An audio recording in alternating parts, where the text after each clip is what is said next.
Welcome to BugBug's Pie Spinner on Datacruise Arcade, the pie chart game where you build the chart yourself, spin by spin.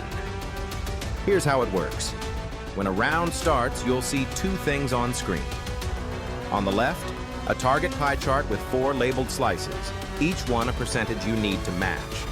In this example, 45%, 25%, 20%, and 10%. On the right, a spinner wheel with 8 numbered segments around its edge. At the bottom of the screen, a list tells you exactly which values you need to land on. Click Spin.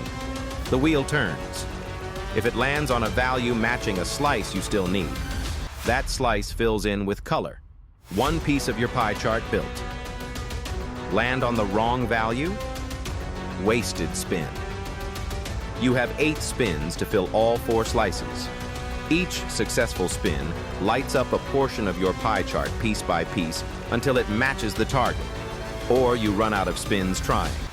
Complete all 4 slices efficiently and you earn 3 stars. Use every spin just to scrape through and you get 1. Fail to complete it at all and the chart stays blank. The skill is reading the chart quickly, knowing which percentage you still need and spotting it as the wheel slows. BugBug's Pie Spinner is free on Datacruise Arcade.